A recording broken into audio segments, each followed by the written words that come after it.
ಜಮ್ಮುವಿನಲ್ಲಿ ಕ್ಷಣಕ್ಕೂ ಕೂಡ ಉದ್ವಿಗ್ನ ಪರಿಸ್ಥಿತಿ ಹೆಚ್ಚಾಗ್ತಾ ಇದೆ. ಜಮ್ಮು ಕಾಶ್ಮೀರದ ಹಲವು ಕಡೆಗಳಲ್ಲಿ ಸರಣಿ ಸ್ಫೋಟಗಳಾಗಿದೆ. ಉಧಂಪುರ್ನಲ್ಲಿ ಭಾರೀ ಪ್ರಮಾಣದ ಸ್ಫೋಟದ ಸದ್ದು ಕೇಳಿಸಿದೆ. ಉಧಂಪುರ್ನ ದಿಬ್ಬರ್ನಲ್ಲಿ ಸ್ಫೋಟದ ಸದ್ದು ಕೇಳಿಸಿದೆ. ಹೀಗಾಗಿ ಸ್ಥಳೀಯರಲ್ಲಿ ಸಹಜವಾಗಿ ಆತಂಕ ಹೆಚ್ಚಾಗ್ತಾ ಇದೆ. ನಿರಂತರವಾಗಿ ನಾಗರಿಕರನ್ನ ಗುರಿಯಾಗಿಸಿಕೊಂಡು ನಡೆಸ್ತಾ ಇರುವಂತಹ ದಾಳಿ, ಸರಣಿ ಸ್ಫೋಟದ ಸದ್ದು ಕೇಳಿಸಿದೆ. ಉಧಂಪುರದಲ್ಲಿ ಭಾರೀ ಪ್ರಮಾಣದಲ್ಲಿ ಸರಣಿ ಸ್ಫೋಟದ ಸದ್ದು ಕೇಳಿಸಿದೆ. ಉದ್ವಿಗ್ನ ಪರಿಸ್ಥಿತಿ ಮತ್ತಷ್ಟು ಹೆಚ್ಚಾಗ್ತಾ ಇದೆ. ಉಧಂಪುರದ ದಿಬ್ಬರ್ನಲ್ಲಿ ಈ ಸರಣಿ ಸ್ಫೋಟದ ಸದ್ದು ಕೇಳಿಸಿರೋದು ಸ್ಥಳೀಯರಲ್ಲಿ ಆತಂಕ ಹೆಚ್ಚಾಗ್ತಾ ಇದೆ. ದೃಶ್ಯಗಳನ್ನ ಕೂಡ, ಅದಕ್ಕೆ ಸಂಬಂಧಪಟ್ಟಂತ ದೃಶ್ಯಗಳನ್ನ ಕೂಡ ನೀವು ಗಮನಿಸ್ತಾ ಇದ್ದೀರಿ. ದಟ್ಟ ಹೊಗೆ ಆವರಿಸಿರೋದನ್ನ ಕೂಡ ನಾವಿಲ್ಲಿ ಕಾಣಬಹುದು. ಭಾರಿ ಪ್ರಮಾಣದ ಸ್ಫೋಟದ ಸದ್ದು ಕೇಳಿಸಿದೆ. ಉಧಂಪುರ್ನ ದಿಬ್ಬರ್ನಲ್ಲಿ ಈ ಸ್ಫೋಟ ಆಗಿದೆ. ಸ್ಥಳೀಯರಲ್ಲಿ ಆತಂಕ ಹೆಚ್ಚಾಗ್ತಾ ಇದೆ. ಈಗ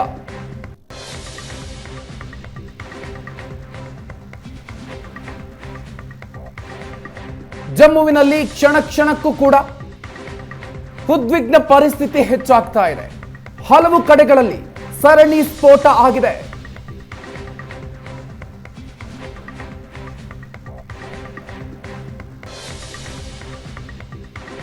ಒಂದು ಕಡೆಯಲ್ಲಿ ಶೆಲ್ಲಿಂಗ್ ಗಳನ್ನು ಕೂಡ ಮುಂದುವರಿಸ್ತಾ ಇದೆ ಪಾಕಿಸ್ತಾನದ ಸೇನೆ.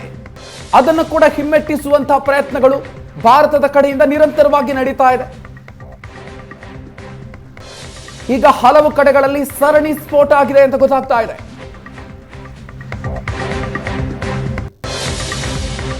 ಕಾಶ್ಮೀರದ ಶ್ರೀನಗರದಲ್ಲೂ ಕೂಡ ಭಾರೀ ಸ್ಫೋಟದ ಸದ್ದು ಕೇಳಿಸಿದೆ. ಶ್ರೀನಗರದಲ್ಲಿ ಡ್ರೋನ್ ದಾಳಿಯಾಗಿರುವ ಸದ್ದು, ದಾಲ್ ಸರೋವರದಲ್ಲಿ ಭಾರೀ ಸ್ಫೋಟ ಆಗಿದೆ. ಏಷ್ಯಾನೆಟ್ ಸುವರ್ಣ ನ್ಯೂಸ್ ಕ್ಯಾಮೆರಾದಲ್ಲಿ ಎಕ್ಸ್ಕ್ಲೂಸಿವ್ ದೃಶ್ಯ ಸೆರೆಯಾಗಿದೆ. ದಾಲ್ ಸರೋವರ ಬಳಿ ಭಾರೀ ಸ್ಫೋಟ ಆಗಿದೆ. ಏಷ್ಯಾನೆಟ್ ಸುವರ್ಣ ನ್ಯೂಸ್ ಗ್ರೌಂಡ್ ರಿಪೋರ್ಟ್ ಮಾಡ್ತಾ ಇದೆ. ಈ ಸಂದರ್ಭದಲ್ಲಿ ಸ್ಫೋಟದ ದೃಶ್ಯ ಏಷ್ಯಾನೆಟ್ ಸುವರ್ಣ ನ್ಯೂಸ್ ಕ್ಯಾಮೆರಾದಲ್ಲೂ ಕೂಡ ಸೆರೆಯಾಗಿದೆ.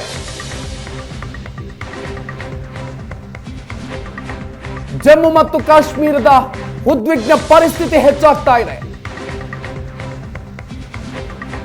ಎಕ್ಸ್ಕ್ಲೂಸಿವ್ ದೃಶ್ಯಗಳನ್ನ ನೀವು ಗಮನಿಸ್ತಾ ಇದ್ದೀರಿ. ಸ್ಫೋಟದ ಸದ್ದು ಕೇಳಿಸಿರೋದು.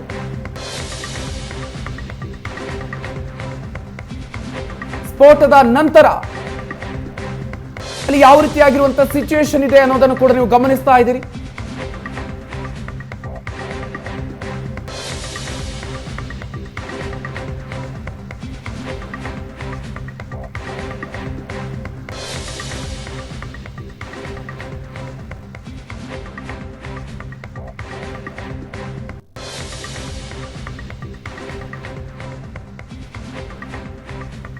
ಮತ್ತಷ್ಟು ಡೀಟೇಲ್ಸ್ ಕೊಡ್ತಾರೆ ನಮ್ಮ ಪ್ರತಿನಿಧಿ ಮಂಜು. ಇದೀಗ ಸ್ಥಳದಿಂದ ನೇರ ಸಂಪರ್ಕದಲ್ಲಿ ಜಾಯ್ನ್ ಆಗ್ತಾ ಇದ್ದಾರೆ. ಮಂಜು, ಏಷ್ಯಾನೆಟ್ ಸುವರ್ಣ ನ್ಯೂಸ್ ಕ್ಯಾಮೆರಾದಲ್ಲೂ ಕೂಡ ಸ್ಫೋಟದ ದೃಶ್ಯ ಸೆರೆಯಾಗಿರುವಂತದ್ದು.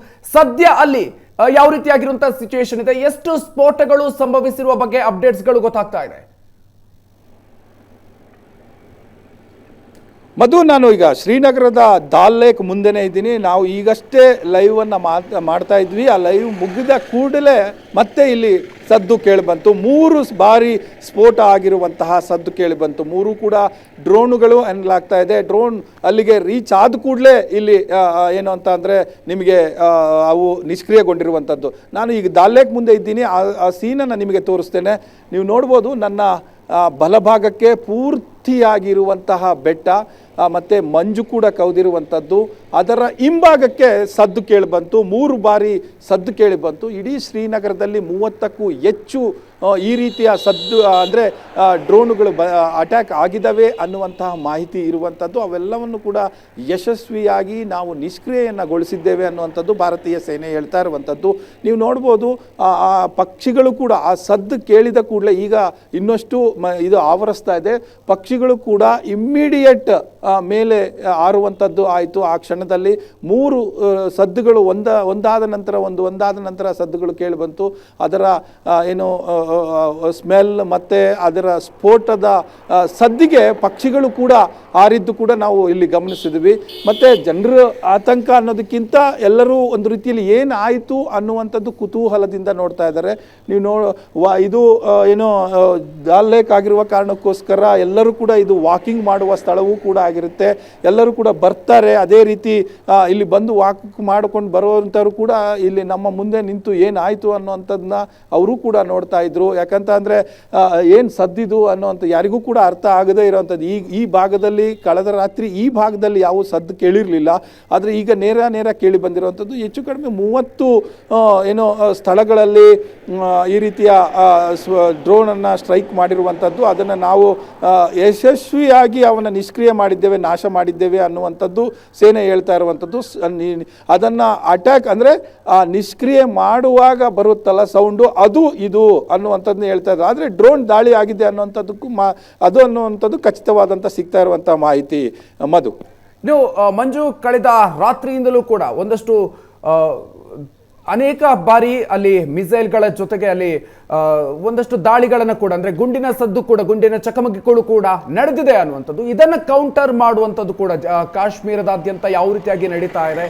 ಸೊ ಅಲ್ಲಿ ಶೆಲ್ಲಿಂಗ್ಗಳು ಯಾವ ರೀತಿಯಾಗಿ ಕಳೆದ ರಾತ್ರಿ ನಡೆದಿದೆ ಮಂಜು?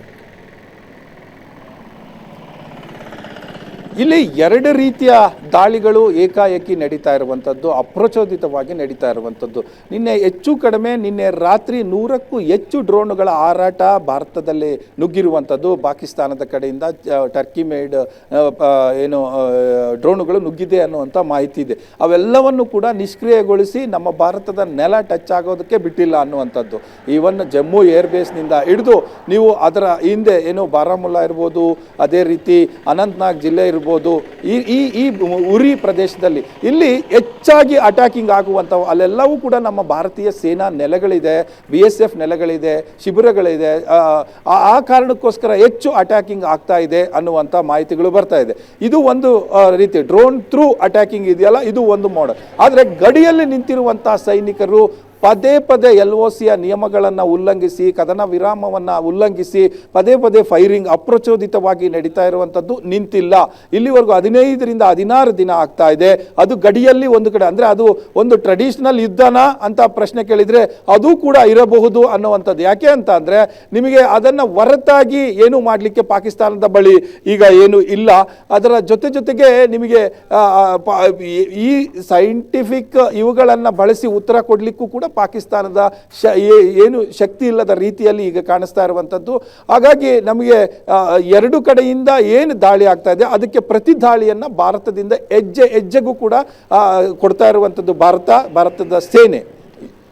ಮಧು, ಮಂಜು, ಇದೀಗ ಮತ್ತೊಂದು ಕಡೆಯಲ್ಲಿ ಅಲ್ಲಿನ ಸ್ಥಳೀಯ ನಾಗರಿಕರು ಕೂಡ ಸಹಜವಾದ ಆತಂಕದಲ್ಲಿ ಇರುವಂಥದ್ದು. ಸೊ ಅವರನ್ನ ಅಂದ್ರೆ ಬೇರೆ ಕಡೆಗೆ ಸ್ಥಳಾಂತರ ಮಾಡುವಂತಹ ಕಾರ್ಯಾಚರಣೆಗಳೇನಾದರೂ ನಡೀತಾ ಇದೆಯಾ? ಸೊ ಈ ಬಗ್ಗೆ ಯಾವ ರೀತಿಯಾಗಿರುವಂತಹ ನಿರ್ಧಾರಗಳನ್ನ ಸ್ಥಳೀಯ ಆಡಳಿತ ತೆಗೆದುಕೊಂಡಿದೆ ಅಲ್ಲಿ? ಮಧು, ನಿನ್ನೆ ನಾನು ರಚೋರಿಯಿಂದ ಶ್ರೀನಗರದವರೆಗೂ ಕೂಡ ಹೆಚ್ಚು ಕಡಿಮೆ ಒಂದು 250-260 ಕಿಲೋಮೀಟರ್ ನಾನು ಟ್ರಾವೆಲ್ ಮಾಡಿದೆ. ರಚೋರಿಯಿಂದ ಹಿಡಿದು ಇಲ್ಲಿಯ ತನಕವೂ ಕೂಡ ಅದೇ ಮಾತು. ಮತ್ತು ಎಲ್ಲಿ ಪುಲ್ವಾಮಾ ಇರ್ಬೋದು, ಸೋಫಿಯಾನ್ ಇರ್ಬೋದು, ಎಲ್ಲ ಕಡೆ ಆತಂಕ ಅಂತೂ ಕಟ್ಟಿರುವಂಥದ್ದು ನಿಜ. ಆದರೆ ರಚೋರಿ ಭಾಗದಲ್ಲಿ ಹೆಚ್ಚು ಆತಂಕ ಇದೆ. ನಮ್ಮ ಸುವರ್ಣ ನ್ಯೂಸ್ ವಾಹಿನಿಯ ಜೊತೆಯೂ ಕೂಡ ನಿನ್ನೆ ಸಾಕಷ್ಟು ಜನ ಮಾತನಾಡ್ತಾ ಇದ್ರು. ಅಲ್ಲಿ ಆತಂಕ ಎಲ್ಲಿಗೆ ಹೊರಟಿದ್ದೀರಿ ಅಂದರೆ, ಯಾಕೆಂದರೆ ಅವರು ಹೊರಡುವಂಥ ಕಾರು, ಆ ಕಾರ್ ಮೇಲೆ ಸಿಲಿಂಡ್ರು, ಅವರ ಬಳಿ ಇದ್ದಂಥ ಕುರಿ, ಇವೆಲ್ಲವನ್ನೂ ತೆಗೆದುಕೊಂಡು ಹೋಗೋದು, ಫ್ಯಾಮಿಲಿಗಳು ಬಟ್ಟೆ, ಬ್ಯಾಗು, ಇವೆಲ್ಲವೂ ಕೂಡ ನಾವು ನಮ್ಮ ಸುವರ್ಣ ನ್ಯೂಸ್ ವಾಹಿನಿಯಲ್ಲಿ ನೋಡಿದ್ವಿ. ಈ ರೀತಿಯಾಗಿ ಹೊರಟಿರುವಂಥದ್ದು, ಅಂದರೆ ನಾವು ಗುಳೆ ಹೊರಡ್ತೀವಿ ಅಂತೇವರಲ್ಲ, ಆ ರೀತಿ ಆಗ್ತಾ ಇದೆ. ಕಾರಣ ಇಷ್ಟೇ, ಆ ರಚೋರಿ ಭಾಗದಲ್ಲಿ ನಿನ್ನೆ ಒಂದು 2-3 ಕಡೆ ಡ್ರೋನ್ಗಳು ಲ್ಯಾಂಡ್ ಆಗಿದೆ, ಒಂದಷ್ಟು 3 ಕಡೆ ಮನೆಗಳಿಗೆ ಡ್ಯಾಮೇಜ್ ಆಗಿದೆ ಅನ್ನುವಂಥ ಸುದ್ದಿ ಇದೆ. ಸೊ ಅದಕ್ಕೆ ಆತಂಕ ಶುರುವಾಗಿದೆ. ಇಲ್ಲಿ ಎಷ್ಟಿದ್ರೂ ಕೂಡ ಸೇಫ್ ಅಲ್ಲ ಅನ್ನುವಂಥದ್ದು ಗೊತ್ತಾಗಿದೆ. ಹಾಗಾಗಿ ಶ್ರೀನಗರದ ಭಾಗಕ್ಕೆ ಅಲ್ಲಿನ ಕೆಳಗಡೆಯಿಂದ ಮೇಲ್ಗಡೆ ಬರುವಂಥ ಕೆಲಸವೂ ಕೂಡ ಆಗ್ತಾ ಇರುವಂಥ, ಯಾಕಂದರೆ ರಚೋರಿ ಒಂದು ಕಡೆ ಇದ್ದರೆ ಅದು ಸ್ವಲ್ಪ ಡೌನಲ್ಲಿದೆ, ಅದು ಅಟ್ಯಾಕಿಂಗ್ ಜಾಸ್ತಿ, ಮತ್ತು BSF ಸೇನಾ ಕ್ಯಾಂಪ್ಗಳಿರುವಂಥದ್ದು, ಹಾಗಾಗಿ ಅಟ್ಯಾಕಿಂಗ್ ಜಾಸ್ತಿ ಇರುತ್ತೆ. ಇದು ಒಂದಲ್ಲ ಒಂದು ರೀತಿ ಹಾನಿ ಆಗುತ್ತೆ, ಡೇಂಜರ್ ನಮಗೆ ಅನ್ನುವಂಥ ಸೂಚನೆ ತಿಳ್ಕೊಂಡು ಸಾಕಷ್ಟು ಖುದ್ದು ಅವರೇ ಬರ್ತಾ ಇರುವಂಥದ್ದು. ಒಂದು ಜಿಲ್ಲಾಡಳಿತ ಅಲ್ಲಿನ ಪ್ರಶಾಸನ ಹೇಳ್ತಾ ಇದೆ, ನೀವು ಸುರಕ್ಷಿತ ಸ್ಥಳಗಳಿಗೆ ತೆರಳಿ ಅನ್ನುವಂಥದ್ದು, ಜೊತೆಗೆ ಮಾರ್ಗದರ್ಶಿ ಸೂತ್ರಗಳು ನೀವೆಲ್ಲಿದ್ರೂ ಕೂಡ ಈ ಗೈಡ್ಲೈನ್ಸನ್ನು ಫಾಲೋ ಮಾಡಿ ಅನ್ನುವಂಥದ್ದು. ಯಾಕೆ ಅಂತ ಅಂದರೆ, ನೀವು ರಾತ್ರಿ ಆಯಿತು ಅಂದರೆ must and should light off ಮಾಡಿಕೊಂಡೇ ಇರಬೇಕು. ಮತ್ತು ಕಾರುಗಳು, ವಾಹನಗಳು ಏನು ಚಲಾಯಿಸ್ತವೆ ರಾತ್ರಿ ಹೊತ್ತು ಅವೆಲ್ಲವೂ ಕೂಡ ಆಲ್ಮೋಸ್ಟ್ ಲೈಟ್ ಆಫ್ ಮಾಡಿಕೊಂಡೇ ಹೋಗುವಂಥದ್ದು. ಹಂಗಾದರೆ ಹೇಗೆ ಹೋಗ್ತವೆ ಅಂತ ಅಂದರೆ, ಚಂದ್ರನ ಬೆಳಕೆ, ಯಾಕಂದರೆ ನಾನು ಟ್ರಾವೆಲ್ ಮಾಡಿದ್ದೀನಿ ನಿನ್ನೆ 200-260 ಕಿಲೋಮೀಟ್ರು ಟ್ರಾವೆಲ್ ಮಾಡುವಂಥ ಸಂದರ್ಭದಲ್ಲಿ ಚಂದ್ರನ ಬೆಳಕೆ ಅಲ್ಲಿರುವಂಥದ್ದು. ಅದನ್ನು ಚಂದ್ರನ ಬೆಳಕು ನೋಡಿಕೊಂಡು ವಾಹನಗಳು ಟ್ರಾವೆಲ್ ಅಲ್ಲಿ ಓಡಾಡ್ತಾ ಇರುವಂಥದ್ದು ಅಂಥ ಸ್ಥಿತಿ ಇದೆ. ಒಂದು ಈವನ್ ಲೈಟ್ ಹಾಕಿದ್ರೂ ಕೂಡ, ಯಾಕೆಂದರೆ ಇದರಿಂದ ಸೆನ್ಸರ್ ಆಗುತ್ತೆ ಅನ್ನುವಂಥ, ಡ್ರೋನ್ಗಳಿಗೆ ಏನು ಒಡೆದುಳಿಸೋದಕ್ಕೂ ಮುಂಚೆ ಸೆನ್ಸರ್ ಆಗಿಬಿಟ್ರೆ ಕಷ್ಟ, ಸೆನ್ಸರ್ ಆದರೆ ಅದನ್ನೇ ಬಂದು ಅಟ್ಯಾಕ್ ಮಾಡ್ತವೆ ಅನ್ನುವಂಥದ್ದು. ಆ ಕಾರಣಕ್ಕೋಸ್ಕರ ಇದೊಂದು ಗೈಡ್ಲೈನನ್ನು ಸೇರಿಸಿರುವಂಥದ್ದು ನಮ್ಮ ಭಾರತೀಯ ಸೇನೆ ಮತ್ತು ಕೇಂದ್ರ ಸರ್ಕಾರ. ಸೊ ಈ ಹಿನ್ನೆಲೆಯಲ್ಲಿ ಎಲ್ಲರೂ ಖುದ್ದು ಕೂಡ ಹೋಗ್ತಾ ಇದ್ದಾರೆ. ಸರ್ಕಾರವೂ ಕೂಡ ಸುರಕ್ಷಿತ ಸ್ಥಳಗಳಿಗೆ ತೆರಳಿ ಅನ್ನುವಂಥದ್ದಿದೆ. ಹಾಗಾಗಿ ಆತಂಕ ಮತ್ತು ಬೇರೆ ಕಡೆ ಹೋಗಬೇಕಲ್ಲ ಅನ್ನುವಂಥ ಸ್ಥಿತಿ, ಯಾಕಂದರೆ ಇಲ್ಲಿರುವಂಥ ಕೆಲಸ ಮತ್ತು ಮನೆ ಎಲ್ಲವನ್ನು ತೊರೆದು ಕೂಡ ಹೋಗಬೇಕಾಗುತ್ತೆ. ಅಂತಹ ಒಂದು ಸ್ಥಿತಿಯಲ್ಲಿ ಈಗ ಇರುವಂಥದ್ದು ಕಾಶ್ಮೀರದ ಕಣಿವೆಗಳು. ಮಧು. ಓಕೆ, ಹಾಗೆ ಸಂಪರ್ಕದಲ್ಲಿರಿ ಮಂಜು. ಇನ್ನು ಪಂಜಾಬ್ನ ಸಿರ್ಸಾ ಗಡಿಯಲ್ಲಿ ಕ್ಷಿಪಣಿಯನ್ನ ಧ್ವಂಸಗೊಳಿಸಲಾಗಿದೆ. ಪಂಜಾಬ್ನ ಸಿರ್ಸಾ ಗಡಿಯಲ್ಲಿ ಭಾರತೀಯ ಸೇನೆ ಕ್ಷಿಪಣಿಯನ್ನ ಹೊಡೆದುರುಳಿಸಿದೆ. ಈಗಾಗಲೇ ಫತೇಹ್ 1 ಕ್ಷಿಪಣಿಯನ್ನ ಹೊಡೆದು ಹಾಕಿದೆ ಭಾರತ. ಸಿರ್ಸಾ ಗಡಿಯಲ್ಲಿ ಕ್ಷಿಪಣಿಯನ್ನ ಧ್ವಂಸ ಮಾಡಲಾಗಿದೆ. ಪಾಕಿಸ್ತಾನದ ಬಳಿ ಇರುವಂತಹ ಬಲಿಷ್ಠ ಕ್ಷಿಪಣಿಗಳ ಪೈಕಿ ಫತೇಹ್ ಕೂಡ ಒಂದು ಪ್ರಮುಖ ಅಸ್ತ್ರ ಅಂತ ಇಟ್ಕೊಂಡಿದೆ ಪಾಕಿಸ್ತಾನ. ಅದನ್ನ ಬಳಸಿರೋದನ್ನು ನಾವಿಲ್ಲಿ ಗಮನಿಸಬಹುದು. ಅದನ್ನ ಹೊಡೆದುರುಳಿಸಿದೆ. ಸಿರ್ಸಾ ಬಳಿ ಹೊಡೆದುರುಳಿಸಿರುವಂತಹ ಫತೇಹ್ 1 ಕ್ಷಿಪಣಿ ಪತ್ತೆಯಾಗಿದೆ ಸಿರ್ಸಾ ಗಡಿಯಲ್ಲಿ.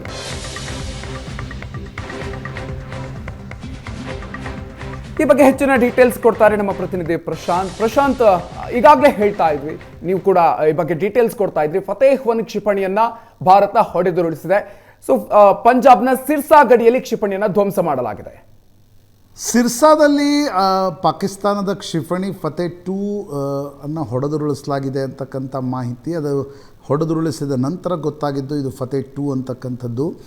ಆದರೆ ಪಾಕಿಸ್ತಾನದ ಏನೊಂದು ಡ್ರೋನ್ ದಾಳಿಯಲ್ಲಿ ಹೆಚ್ಚು ನಡೆದಿದ್ದು ಫಿರೋಜ್ಪುರ್ ಭಾಗದಲ್ಲಿ. ಫಿರೋಜ್ಪುರದಲ್ಲಿ ಒಂದು ಫ್ಯಾಮಿಲಿ 3 ಜನರು ಗಂಭೀರವಾಗಿ ಗಾಯಗೊಂಡಿದ್ದಾರೆ, ಸುಟ್ಟ ಗಾಯಗಳಿಂದ ಅಂತಕ್ಕಂಥದ್ದನ್ನು ಫಿರೋಜ್ಪುರದ SP ಮಾಧ್ಯಮಗಳಿಗೆ ಸ್ಪಷ್ಟಪಡಿಸಿದ್ದಾರೆ. ಇಂಡಿಯನ್ ಆರ್ಮಿ ಕೂಡ ಅದನ್ನು ಕನ್ಫರ್ಮ್ ಮಾಡ್ತಾ ಇದೆ. ಪಂಜಾಬ್ನ ಅಮೃತ್ಸರದಿಂದ ಹಿಡಿದು ಪಠಾನ್ಕೋಟ್ದ ಏನೊಂದು ಸ್ಟ್ರೆಚ್ ಇದೆ, ಅದರ ಮೇಲೆ ಹೆಚ್ಚು ಕಾನ್ಸಂಟ್ರೇಟೆಡ್ ಆಗಿರ್ತಕ್ಕಂಥ ದಾಳಿಯನ್ನು ನಿನ್ನೆ ತಡರಾತ್ರಿ ಪಾಕಿಸ್ತಾನ ನಡೆಸಿದೆ. ಅದು ಆ ಒಂದು ಮಿಸೈಲ್ ಅಟ್ಯಾಕ್ನಲ್ಲಿ ಫತೇಹ್ 1 ಫತೇಹ್ 2 ಎರಡನ್ನೂ ಕೂಡ ಬಳಸಲಾಗಿದೆ. ಯಾಕಂದರೆ ಸಿರ್ಸಾ ಹರಿಯಾಣದಲ್ಲಿ ಬರುತ್ತೆ, ಅದು ಗಡಿ ಭಾಗದಲ್ಲಿ ಬರೋಲ್ಲ. ಆದರೆ ಸುಮಾರು 400-450 ಕಿಲೋಮೀಟರ್ ದೂರದಲ್ಲಿ ಗಡಿ ಭಾಗದಿಂದ ಸಿರ್ಸಾ ಇದೆ. ಅಲ್ಲಿ ಈ ಒಂದು ಕ್ಷಿಪಣಿ ಏನು ಪತ್ತೆಯಾಗಿದೆ, ಕ್ಷಿಪಣಿಯನ್ನು ನ್ಯೂಟ್ರಲೈಸ್ ಮಾಡಲಾಯಿತು ಆಕಾಶದಲ್ಲಿಯೇ. ಆದರೆ ಫತೇಹ್ 2 ಹಾಕಿರ್ತಕ್ಕಂಥದ್ದು ನೋಡಿದರೆ ಬ್ಯಾಲಿಸ್ಟಿಕ್ ಮಿಸೈಲ್ಸ್ಗಳನ್ನು, ಏನೊಂದು ಮಿಡ್ ರೇಂಜ್ ಮಿಸೈಲ್ಸ್ಗಳಿವೆ, ಅದನ್ನು ಬಳಸಲಿಕ್ಕೆ ಪಾಕಿಸ್ತಾನ ಆರಂಭಿಸಿತು.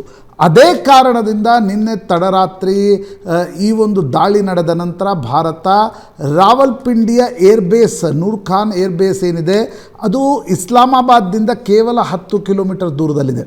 ರಾವಲ್ಪಿಂಡಿ ಪಾಕಿಸ್ತಾನದ ಸೇನಾ ಮುಖ್ಯಾಲಯ, ಹಿಂದೆ ರಾವಲ್ಪಿಂಡಿ ಪಾಕಿಸ್ತಾನದ ಒಂದು ರಾಜಧಾನಿ ಕೂಡ ಆಗಿತ್ತು. ಅಲ್ಲಿಂದ 15 ಕಿಲೋಮೀಟರ್ ದೂರದಲ್ಲಿ ಇಸ್ಲಾಮಾಬಾದ್ ಅಂತಕ್ಕಂಥ ಒಂದು ರಾಜಧಾನಿಯನ್ನು ನಿರ್ಮಿಸಲಾಯಿತು. Islamabad is political head quarter, Rawalpindi is A military head quarter.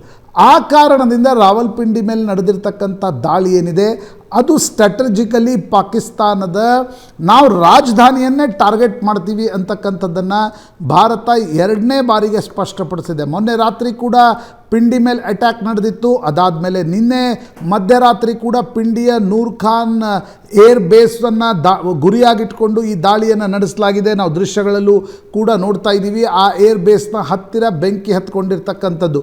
ಪಾಕಿಸ್ತಾನದ ISPR ಕೂಡ ಏನೊಂದು ಸೇನಾ ಇನ್ಫಾರ್ಮೇಷನ್ ವಿಂಗ್ ಇದೆ ಅದು ಕೂಡ ಖಚಿತಪಡಿಸ್ತಾ ಇದೆ. 3 ಜಾಗೆಗಳ ಮೇಲೆ ಭಾರತ ಏರ್ಬೇಸನ್ನು ಗುರಿಯಾಗಿಟ್ಕೊಂಡು ದಾಳಿ ನಡೆಸಿದೆ ಅಂತಕ್ಕಂಥದ್ದು. ಈ ದಾಳಿ ಇಸ್ ಅ ರಿಟಾಲಿಯೇಷನ್, ಇದು ಎಸ್ಕಲೇಷನ್ ಅಲ್ಲ.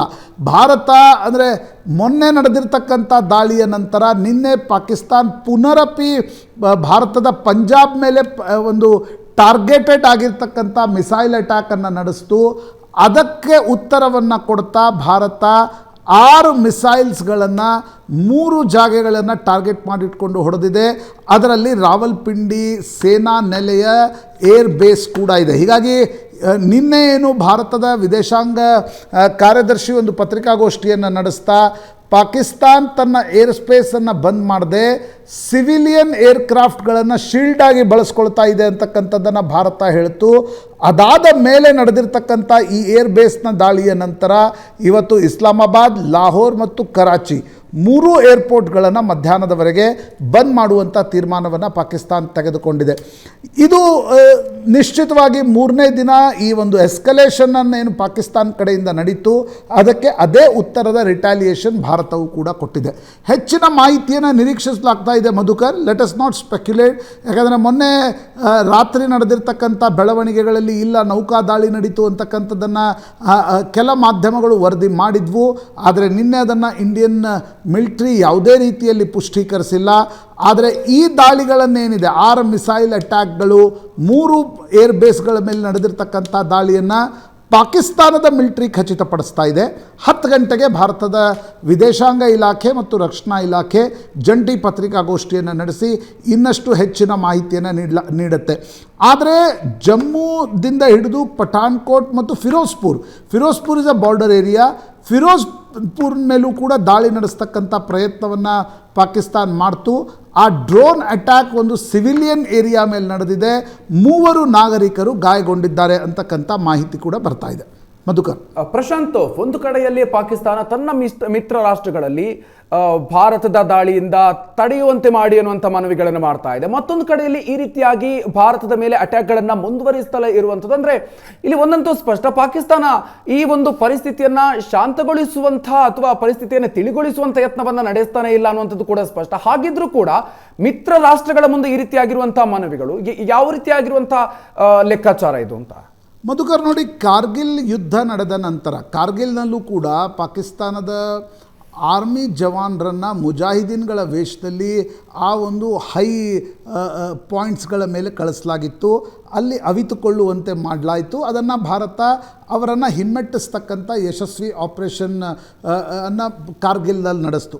ಅದಾದ ಮೇಲೆ ನಡೆದಿರ್ತಕ್ಕಂಥ ಬೆಳವಣಿಗೆಗಳಲ್ಲಿ ಪಾಕಿಸ್ತಾನದ ಸೇನೆಯ ಕಡೆಯಿಂದ ಭಯೋತ್ಪಾದಕ ಸಂಘಟನೆಗಳನ್ನು ಬಳಸ್ಕೊಂಡು ಪದೇ ಪದೇ ಚಟುವಟಿಕೆಗಳು ನಡೆದಿವೆ, ದಾಳಿಗಳು ನಡೆದಿವೆ, ಘಟನೆಗಳು ನಡೆದಿವೆ.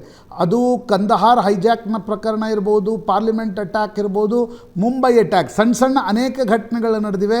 ಆದರೆ 3 ಪ್ರಮುಖ ಅಟ್ಯಾಕ್ಗಳು ನಡೆದಿರ್ತಕ್ಕಂಥ ಸಂದರ್ಭದಲ್ಲೂ ಕೂಡ ನಾವೇನು ಮಾಡ್ತಾ ಇದ್ವಿ, ಇಂಟರ್ನ್ಯಾಷನಲ್ ಕಮ್ಯುನಿಟಿಗೆ ಮನವಿಯನ್ನು ಮಾಡ್ಕೊಳ್ತಾ ಇದ್ವಿ ಪಾಕಿಸ್ತಾನಕ್ಕೆ ಬುದ್ಧಿ ಹೇಳಿ ಅಂತಕ್ಕಂಥದ್ದನ್ನು. ಇಲ್ಲವಾದಲ್ಲಿ ಪಾಕಿಸ್ತಾನಕ್ಕೆ ಡಿಪ್ಲೊಮೆಟಿಕ್ ಆಗಿರ್ತಕ್ಕಂಥ ಡೋಸಿಯರ್ಗಳನ್ನು ಕೊಡ್ತಾ ಇದ್ವಿ. ನೋಡಿ, ಜೈಷ್ ಎ ಮೊಹಮ್ಮದ್ ಮತ್ತು ಲಷ್ಕರ್ ಎ ತೊಯ್ಬಾ ಈ ದಾಳಿಗಳನ್ನು ನಡೆಸ್ತಾ ಇವೆ, ನಮ್ಮ ಬಳಿ ಸ್ಪೆಸಿಫಿಕ್ ಎವಿಡೆನ್ಸ್ಗಳಿವೆ, ನೀವು ಅವುಗಳನ್ನು ಮಟ್ಟ ಹಾಕಿ ಅಂತಕ್ಕಂಥದ್ದನ್ನು ಲಾಚಾರ್ ಅಂತಾರಲ್ಲ, ಒಂದು ರೀತಿ ಹೆಲ್ಪ್ಲೆಸ್ನೆಸ್ ರೀತಿಯಲ್ಲಿ ಪಾಕಿಸ್ತಾನಕ್ಕೆ ಬೇಡ್ಕೊಳ್ತಾ ಇದ್ವಿ. ಪಾಕಿಸ್ತಾನ ಯಾವುದೇ ರೀತಿಯ ಎವಿಡೆನ್ಸ್ ಇಲ್ಲ ಅಂತಕ್ಕಂಥದ್ದನ್ನು ಹೇಳ್ತಾ ಇತ್ತು. UN ಸೆಕ್ಯೂರಿಟಿ ಕೌನ್ಸಿಲ್ನಲ್ಲಿ ಚೈನಾ ಪಾಕಿಸ್ತಾನಕ್ಕೆ ಸಹಾಯ ಮಾಡ್ತಾ ಇತ್ತು. ಆ ಕಾರಣದಿಂದ ಪಾಕಿಸ್ತಾನದ ಮೇಲೆ ಯಾವುದೇ ರೀತಿಯಾಗಿರ್ತಕ್ಕಂಥ ಒತ್ತಡ ಇರಲಿಲ್ಲ. ಆದರೆ ಮೊದಲ ಬಾರಿ ಉರಿ ಅಟ್ಯಾಕ್ನ ನಂತರ, ಪುಲ್ವಾಮಾ ಅಟ್ಯಾಕ್ನ ನಂತರ ಮತ್ತು ಪಹಲ್ಗಾಮ್ ದಾಳಿಯ ನಂತರ ಭಾರತ ನೀವು ಎಸ್ಕಲೇಷನ್ ಮಾಡೋದಾದರೆ ನಾವು ರಿಟಾಲಿಯೇಷನ್ ಮಾಡ್ತೀವಿ ಅಂತಕ್ಕಂಥ ಒಂದು ಸ್ಪಷ್ಟ ನಿರ್ಧಾರವನ್ನು ತೆಗೆದುಕೊಂಡಿದೆ. This is change of stance. 47ರ ಭಾರತ ಸ್ವತಂತ್ರಗೊಂಡ ನಂತರ ಕೂಡಲೇ ಏನು ಆಪರೇಷನ್ ಬಾರಾಮುಲ್ಲಾದಿಂದ ಶುರುವಾಗಿತ್ತು, ಅದು ಪಹಲ್ಗಾಮ್ ಘಟನೆಯವರೆಗೆ ಬಾರಿಂಗ್ 1971 ವಾರ್, ಬರೀ ಬಾಂಗ್ಲಾದೇಶದ ಕ್ರಿಯೇಷನ್ ಸಂದರ್ಭದಲ್ಲಿ ನಾವು ಒಂದು ರೀತಿಯಾಗಿರ್ತಕ್ಕಂಥ ಪ್ರೊಆಕ್ಟಿವ್ ರೋಲನ್ನು ನಿಭಾಯಿಸಿದ್ವಿ. ಅಲ್ಲಿನ ರಾಜಕೀಯ ಟರ್ಮಾಯಿಲನ್ನು ಬಳಸ್ಕೊಂಡು ಈಸ್ಟ್ ಪಾಕಿಸ್ತಾನನ ಬೇರ್ಪಡಿಸ್ತಕ್ಕಂಥ ತೀರ್ಮಾನವನ್ನು ಮಾಡಿದ್ದನ್ನು ಒಂದು ಹೊರತುಪಡಿಸಿದರೆ ನಮ್ಮೆಲ್ಲ ರೀತಿಯಾಗಿರ್ತಕ್ಕಂಥ ಆಪರೇಷನ್ಸ್ಗಳು ಮೊದಲು ಅವ್ರು ಆ್ಯಕ್ಷನ್ ಮಾಡ್ತಿದ್ರು, ನಾವು ಅದಕ್ಕೆ ರಿಯಾಕ್ಷನನ್ನು ಮಾಡ್ತಾಯಿದ್ವಿ. 48ರ ಬಾರಾಮುಲ್ಲಾ ಮತ್ತು ಶ್ರೀನಗರವನ್ನು ಕ್ಯಾಪ್ಚರ್ ಮಾಡ್ತಕ್ಕಂಥ ಪಾಕಿಸ್ತಾನದ ಒಂದು ಪ್ರಯತ್ನ, ಅದನ್ನು ಹಿಮ್ಮೆಟ್ಟಿಸಿದ್ವಿ. ಅದಾದಮೇಲೆ 65ರಲ್ಲಿ ಕಚ್ಚನ್ನು ವಶಪಡಿಸ್ಕೊಂತು ಪಾಕಿಸ್ತಾನ್, ನಾವು ಅದನ್ನು ಹಿಮ್ಮೆಟ್ಟಿಸಿದ್ವಿ. ಪಂಜಾಬ್ನಲ್ಲಿ ನಾವು ಅಟ್ಯಾಕ್ ಮಾಡಿದ್ವಿ. ನಂತರ ಅದು ಅಕ್ನೂರ್ ಸೆಕ್ಟರ್ನಲ್ಲಿ ಪಾಕಿಸ್ತಾನ ಹಿಂದಕ್ಕೆ ಹೋಗ್ತಕ್ಕಂಥದ್ದು. 71ರಲ್ಲಿ ಮಾತ್ರ ನಾವು ಪ್ರೊಆಕ್ಟಿವ್ ಆಗಿರ್ತಕ್ಕಂಥ ರೋಲನ್ನು ನಿಭಾಯಿಸಿದ್ವಿ. ಅಗೇನ್ ಕಾರ್ಗಿಲ್ನಲ್ಲಿ ಅವರು ಅಟ್ಯಾಕ್ ಮಾಡಿದರು, ನಾವು ಅವರನ್ನು ಹಿಮ್ಮೆಟ್ಟಿಸಿದ್ವಿ.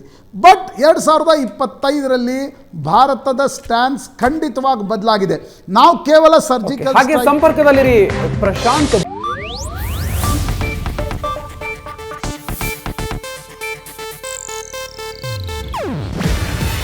ಇದು ಏಷ್ಯಾನೆಟ್ ನ್ಯೂಸ್ ನೆಟ್ವರ್ಕ್ ಪ್ರಸ್ತುತಿ. ನೀವು ನೋಡ್ತಿದ್ದೀರಾ ಏಷ್ಯಾನೆಟ್ ಸುವರ್ಣ ನ್ಯೂಸ್.